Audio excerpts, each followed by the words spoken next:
know, working away, lots of little jobs going on here. Honestly, don't have a clue how to record any of this stuff. Oh man, it's been freaking crazy the last few weeks. I took a couple weekends off. I actually got to go ride with my nephew. Projects like I got to go camping with our friends. Cabinets. And Monday to Friday, it's just not prime for an actual episode of our van build, if you know. By the time I'm done working, the last thing I want to do is come out here and try and record on that camera. Yeah, I don't know what to say. Honestly, I haven't stopped, man. I promise. I'm out here constantly. Either A, just staring at this stupid thing, or B, slowly plugging away, letting glue dry, letting paint dry. And seriously, I don't know what you've been up to. No, I completely understand, man. I kind of need a break, to tell you the honest truth. A bit of a social life. What better time to do that than trying to get the house clean, polish the wood, freaking heat, because I can't even work out here in the afternoon. It's just way too hot. Honestly, I feel like I'm just having a little bit of writer's block, like creator's block. I just don't even know where to start with these videos at this point. Yeah, well, as much as I want to get something out, do you happen to have a project done for us? I don't know what to put out there right now. Like, we just need time. So we got no video. Frick. With everything going on, I haven't had a chance to answer any comments or nothing on our last video. Like, yeah, well, sitting around here talking about this kind of stuff just doesn't get it done, man. So, you figure out the video. I'm going to continue on with these cabinets right here.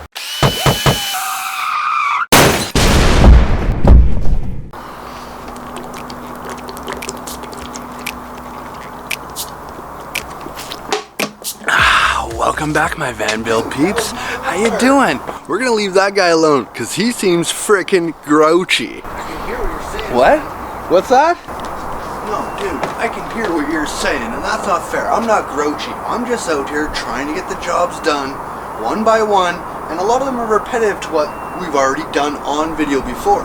It's you, the creative side. You're the one that's supposed to be coming up with some crazy video for us. So get it done, number one. Guess what? He just admitted that I'm number one. Did you hear that? Winning!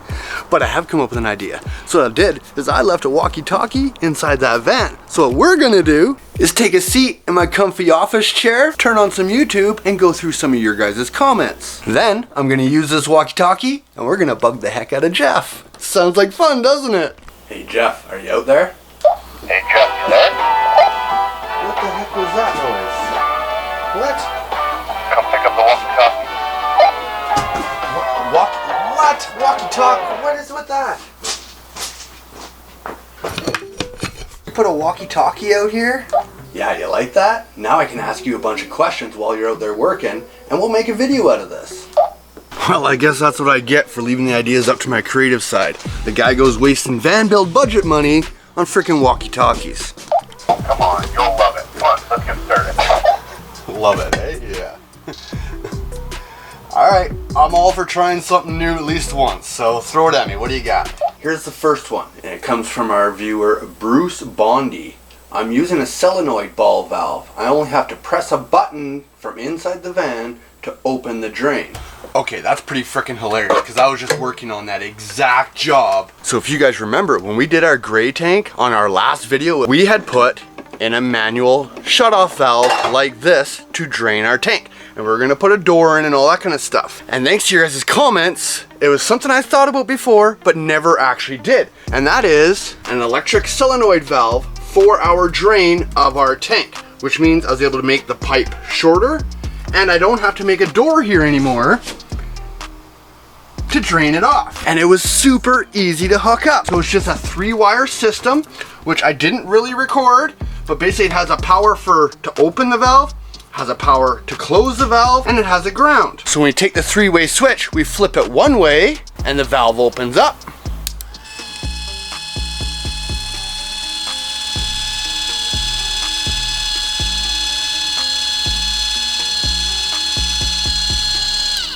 We flip it the other way and the valve flips closed.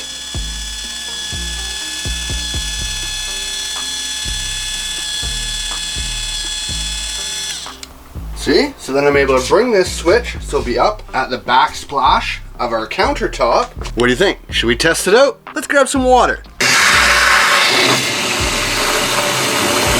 Take a look around, make sure nothing's leaking.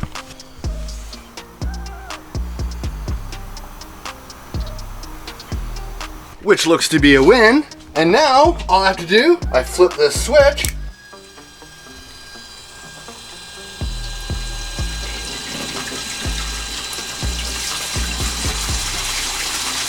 And all the water drains out the bottom of the van.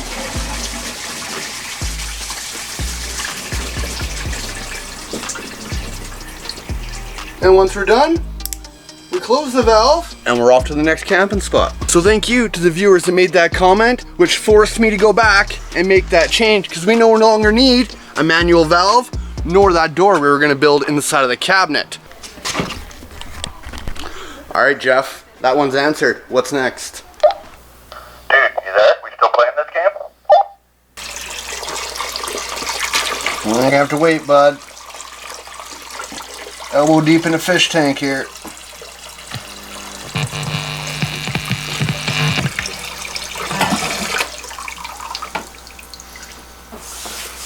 All right, another project completed. What has taken this guy so long? Hey, sorry about that, bud. I was cleaning up the fish tank. Our live plants were getting out of control, and I need to clean that all up. Well, I'm glad to hear you're actually doing something instead of just sitting around on that comfy chair all day. Yeah, right. And remember, I'm the one that goes to work every day. You're able to make $1 to build up for to build that van. But anyways, what are you doing right now? Because I'm ready for the next question. Yeah, that's true, and I'm way over budget. But anyways, I just finished another project, my friend. Remember that B-pillar we were working on a while back? And we left those screws exposed? Well, the plastic caps that you ordered did finally show up. So I was able to use some black adhesive, put it on the ends of those caps, and once they're all stuck in place, it looks completely factory.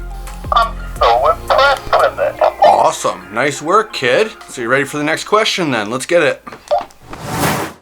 And it comes from Lee Haji. Could you have used the factory diesel heater Instead of using another one. Good question. And that's actually something I called S-Bar on when I originally did this job, because as you know, most new Mercedes Sprinter vans that are diesel come with a diesel heater underneath the driver's side door. And this here is what they call the engine preheater, and it looks identical to the one that we just installed back here for the interior heating of our van. And although they look identical, the electronics of these units are not the same. The one that comes for your engine preheater does not have the electronic capabilities to run off a thermostat or anything like that, so you do have to replace it with this S-Par unit that has those capabilities. What do you think? Do you think that answers the question? Hey, Jeff, you there? Yeah. Hold on. Okay. Yeah, I'm here, bud. Sorry. Just cleaning up, doing some sweeping, cleaning up after the dog, because he leaves like a whole freaking dog worth of hair behind every single day. It's getting insane how much Winston's shedding right now.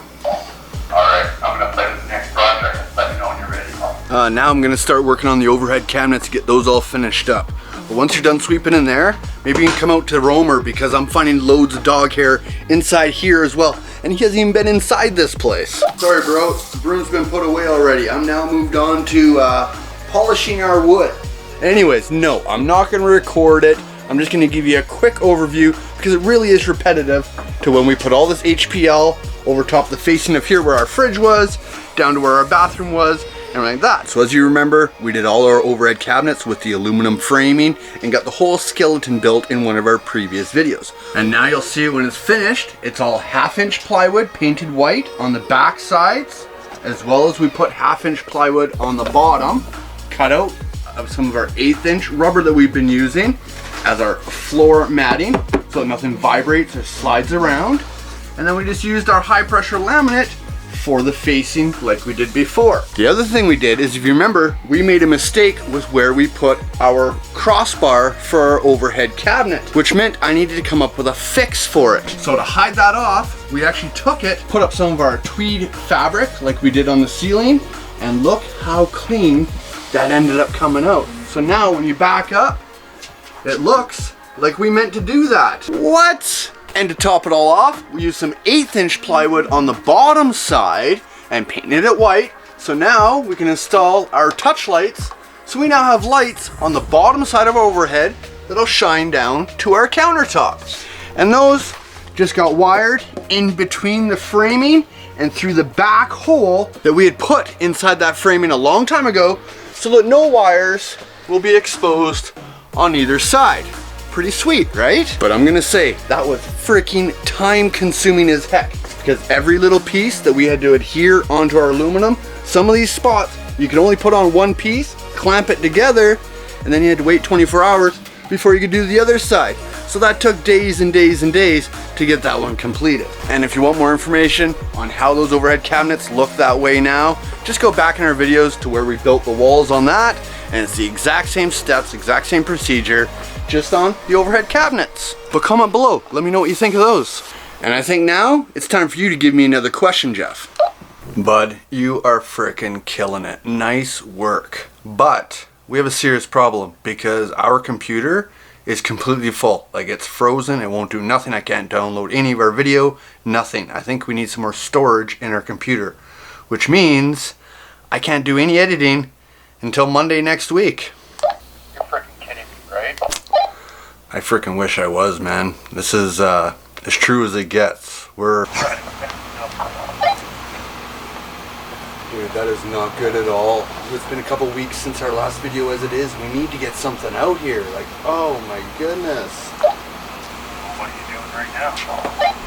Well, for now, I'm just gonna play around with the backsplash and the countertops, stuff like that. And you let me know once you get the computer up and going again. And poor little buddy, I'm gonna take Winston for a walk.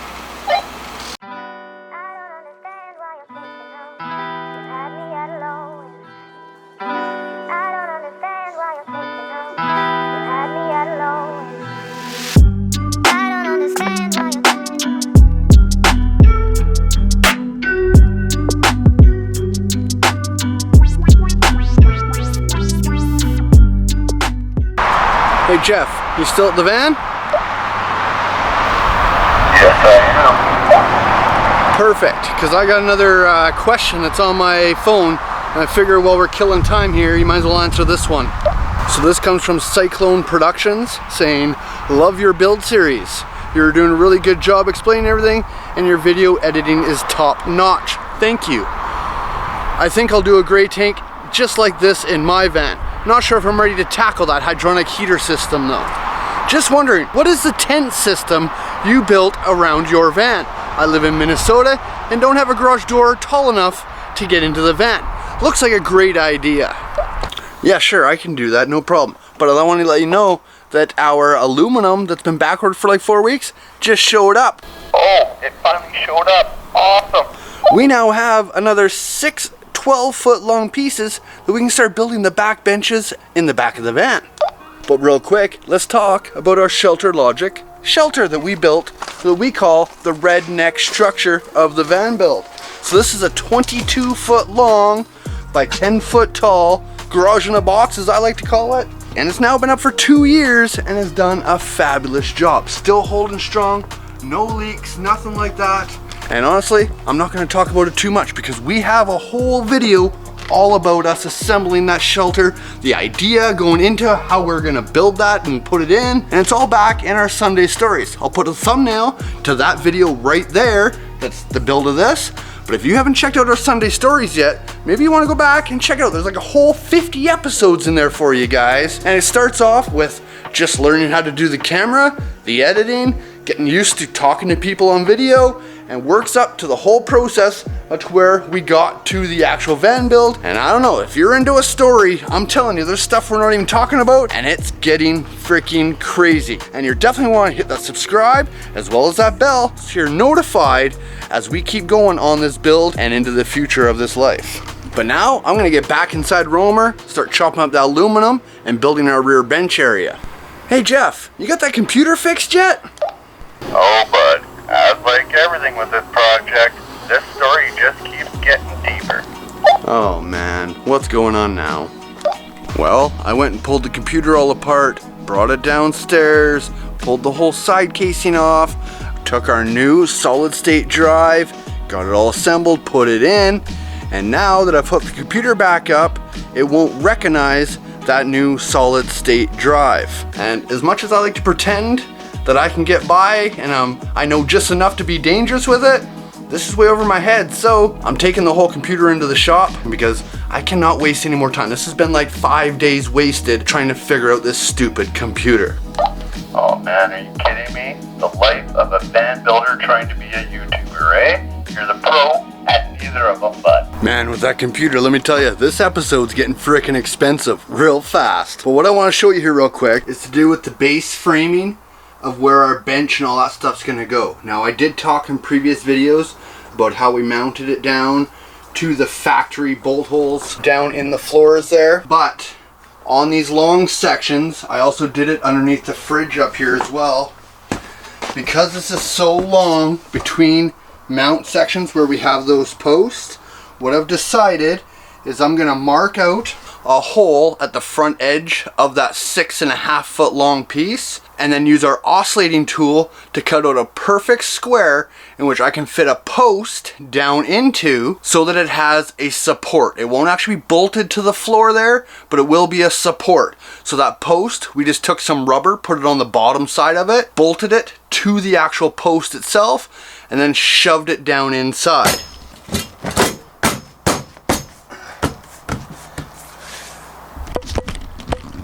And we can bolt it all up.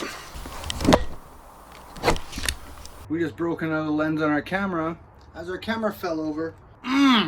These are all things that are cutting into our budget, which slows the van build down. Hey buddy, you there? Something bad happened. We can talk about it. Do I want to know? No, you probably don't want to know. But I am now recording with my cell phone because I just dropped the camera and broke the frickin' lens. Oh no, are you freaking serious, man? That's not cool. That's like a $400 lens between the computer and the freaking camera. We're now up to $1,000 on this episode, and it has nothing to do with the actual build of the van. I know, man, but it's total. What am I supposed to say about it? It just frickin' fell over and landed right on the face. There's nothing I can do about it. I'm gonna continue building, but I'm not gonna be able to record anything else. I'm done. I'm done. Yeah, well, on my end, now I think I just broke the lawnmower. What? What? No way. Yep. Dude, panel's broken, dude. Oh, you broke the cable cord. The cord seized up. I see what's going on. So I won't pull the throttle. Well, the good thing is, there's a hole there. I bet you I can pull it back, put a screw in it. Yep.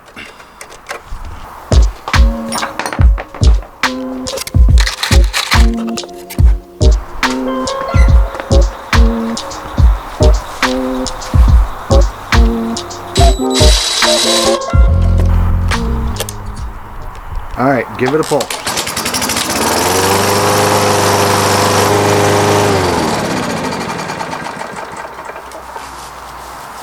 Have to unscrew it, turn it off, but it works.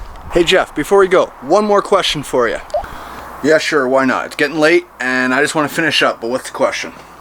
So this one comes from one of our subscribers that comments on our videos all the time. And Mark Hope is his name. What he says is about the rib nuts we use. The first thing I did on my build was attach all the 80-20 problem solved. Body can't grow without bone. I can't believe you haven't had any rib nut spin on you. How do you prevent that? I have used plus nuts on my van and had problems with on 20% of the nuts, but tried rib nuts a year ago on another project and had even more issues. Yeah, no, for sure. That's definitely a thing. I've had the issue as well, but I also think I found out why it happens and why those riv nuts spin. So with the riv nuts, which are these little pieces right here, if you didn't know what they were, they look like little top hats. And then you have a special tool, which is a riv nut installing gun.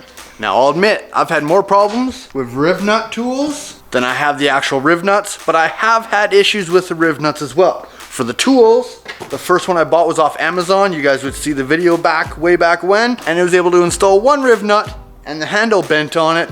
So it caused a whole nother issue on one of our other videos. Now with this one here, which we actually got from a store called Princess Auto in Canada, this one has done hundreds of riv nuts on the van, but unfortunately, it has now bit the ghost as well, so I've had to go get another one of these. And what happens, I think, is I don't know if the little die on it stretches or if it's the handle itself that bends, but what happens is it just stops squeezing these riv nuts enough to the point where when they do squeeze, they don't hold into the holes properly. So again, I went and bought another tool, and always, always, always have a spare piece of metal that you can test your riv nuts in and set up your gun so it's gonna pinch into the metal the way you want it to pinch, and it's gonna hold in your spot.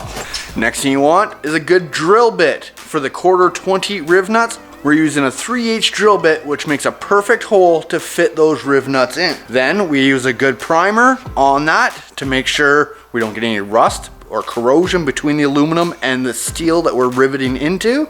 And then once it's painted, I stick the riv nut right in there while the paint's still wet. So as the paint dries, the riv nut's in there and it'll maybe help hold it together a little better. Now for riv nuts actually spinning inside the hole, yes, I have had that problem as I mentioned before, but what I've found is it's from over tightening your bolt.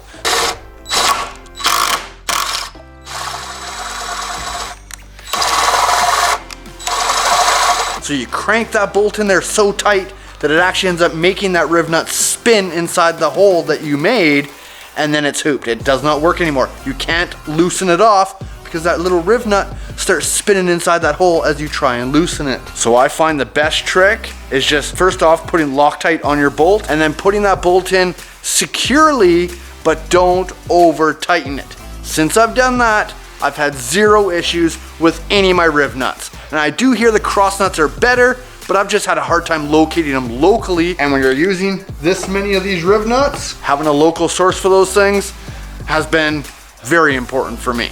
But with that being said, it's getting dark out already. We're actually getting some rain finally, which is kind of nice. But I'm gonna shut the doors. As you can see, we got the back bed area all set in. We got the area set in where our bench seats are gonna be.